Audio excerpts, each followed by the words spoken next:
যে অনেকে জামা পাল্টেছে, সবুজ আবির মুছে হট করে গেরুয়া আবির মেখে তাণ্ডব শুরু করেছে। বেশ কিছু ওয়ার্ডে আমি খবর পেলাম তৃণমূলের পুরনো লোকগুলো, হেমন্ত চৌধুরী বলুন, বাবু সোনা বলুন, আরও যেগুলো দুষ্কৃতী যেগুলো ছিল, তারা হঠাৎ করে গেরুয়া আবির মেখেছে।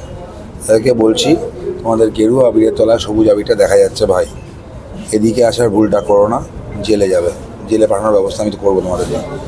গেরুয়া আবির মাখলে বাঁচবে না। আর সাধারণ মানুষের উপর যারা তাণ্ডব করছে, সাধারণ মানুষের উপর অত্যাচার করছে, আমি আজকে কেষ্টপুরে সকাল থেকে ঘুরে বেরিয়েছি, বিভিন্ন জায়গায় গেছি, কোথায় কী হয়েছে আমি দেখেছি। পুলিশকে যেখানে বলার সেখানে বলেছি কি যে কেউ তাণ্ডব করবে, যে যদি উল্টোপাল্টা কিছু করে, তাহলে তার জায়গা কিন্তু জেল। রাজারহাট গোপালপুর বিধানসভায় দাদা যদি কেউ থাকে, দাদা হচ্ছে এখানকার জনগণ। আর কারো দাদাগিরি এখানে চলবে না, দাদাগিরির দিন শেষ। আমার বার্তা খুব পরিষ্কার, মানুষ তাদের মতামত দিয়েছেন, মানুষ ভারতীয় জনতা পার্টিকে সুযোগ দিয়েছেন, তাদেরকে আমার প্রণাম, তাদের কাছে মাথা নিচু সবসময় আমার, তাদের হয়ে কাজ করব। যারা গুন্ডামি করবেন, কোন রঙের কার কিচ্ছু দেখব না, সবার জায়গায় কিন্তু জেল হবে।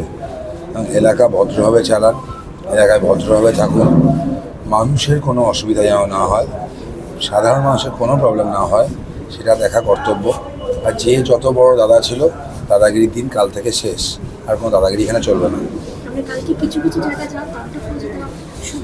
কিছু লোককে পয়েন্ট আউট করা গেছে, আমি স্পেসিফিক বলছি, তৃণমূল ছিল, কালকেই পাল্টিটা মেরেছে, অফিসিয়ালি নয়, রং লাগিয়ে নিয়েছে, রং লাগিয়ে নিয়ে তারা ঝামেলাটা করছে। পার্সোনাল ইস্যু যেগুলো ছিল, পার্সোনাল ইস্যুর জন্য ঘর বাড়ি ভেঙেছে।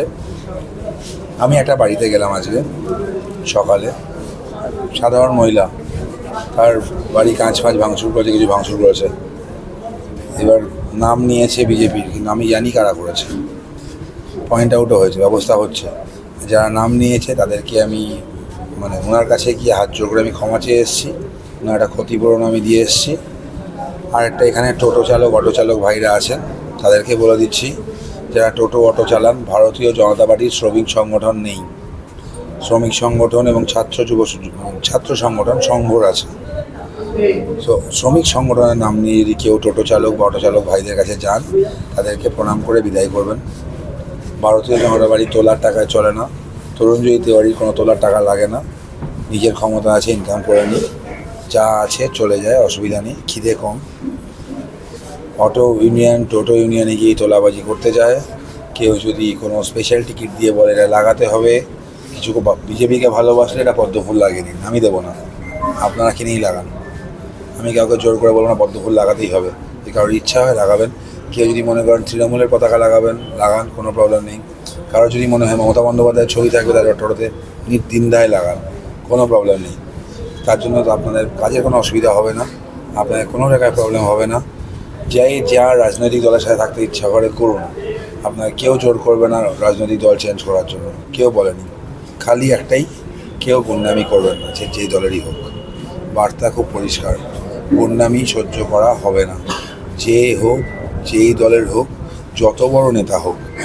এলাকার গুন্ডা বলুন, এলাকার দাদা বলুন, সাধারণ জনগণ, জনতার রায় শিরোধার্য, জনতাকে প্রণাম, এবং জনতার ওপর কেউ কথা না বলে।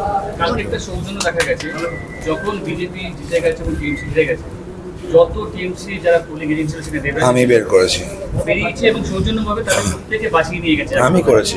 সেটা কি 2021 সাল আমাদের মনে আছে দাদা, 12টার সময় যখন ট্রেন রাজ্যে একরকম ছিল, দিকে দিকে খবর আসলো আমাদের কর্মীরা মার খাচ্ছে, দিকে দিকে খবর আসলো আমাদের কর্মীদের রেপ করা হচ্ছে, আমাদের কর্মীদের খুন করা হয়েছে। 5 দিনে আমরা 53 জনকে হারিয়েছিলাম, 53 জন, এই তৃণমূলের সন্ত্রাসের জন্য।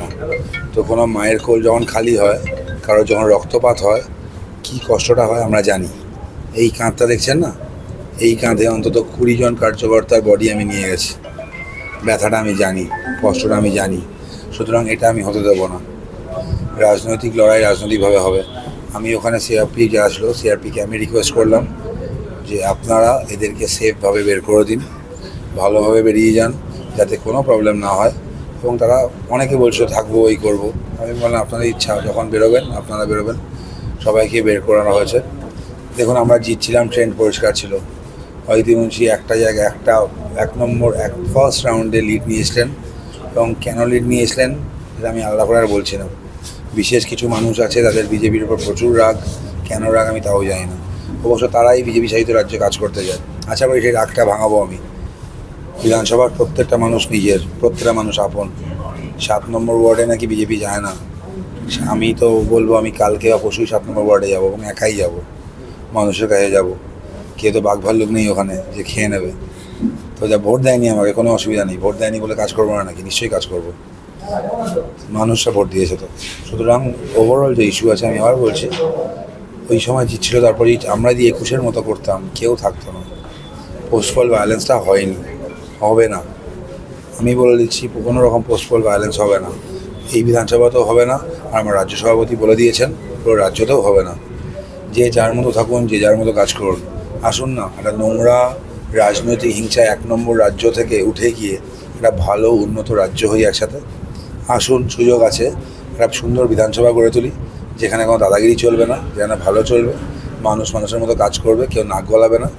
এটা সবজি বিক্রেতা মানে বাজারে সবজি বিক্রি করবে, তার কাছে 50 টাকা কেন নেওয়া হবে? একটা টোটো চালক টোটো চালাবে, তার কাছ থেকে 20 টাকা কেন নেওয়া হবে? কী দরকার আছে? সবাই খেটে খাচ্ছে, সবাই খেটে খাবে। রাজনৈতিক কর্মী যারা আছেন তারা ভালোবেসে রাজনীতি করেন, তারাও খেটেই খাক, কোনো অসুবিধা নেই। আমিও খেটে খাই, আমার নেতাও খেটে খায়, সবাই খেটে খাক। কাজের মধ্যে দিয়ে কাজ হবে, মানুষের সাথে কাজ হবে, মানুষের ভালোবাসায় কাজ হবে, এইটুকুই কথা। কিছু কিছু লোক বলছে যে বিজেপি জেতার পরে রং বদলিয়ে রাতারাতি তারা বিজেপি চলে এসেছে, রংটা আমি ধুয়ে দেবো। তারাও সিরিজটা সেন্ড করতে পারে। না, রংটা আমি ধুয়ে দেবো। যার রং বদলেছে সেই রংটা আমি ধুয়ে দেবো। নামটা মনে রাখবেন, তরুণ জ্যোতি তেওয়ারি। সৎ কর্মী আছে অনেকে ভালো শিক্ষিত ছেলে আছে, তাদেরকে তারা স্বইচ্ছায় আসতে চাইলে অলওয়েজ ওয়েলকাম। যারা নোংরামি করেছে, যাদের নামে তোলাবাজির দাগ আছে, তাদেরকে বলছি, ভাই নমস্কার, কেটে পড়ো, এই জায়গাটা তোমাদের নয়। বিজেপি করতে তোমরা পারবে না। বিজেপি সিস্টেমেটিক্যালি চলে, প্রত্যেকের হিসাব হয়, প্রত্যেকের ট্র্যাক হয়, প্রত্যেকে কী কাজ হচ্ছে তার হিসাব হয়। তোলাবাজি যারা করতে চাইছেন বিজেপিতে এসে, তারা এখনই বলছি কেটে পড়ুন। মানে আপনাদের 12টা তৃণমূল বাজায়নি, সরকার বাজায়নি, বিজেপি কর্মীরা বাজিয়ে দেবে। Thank you.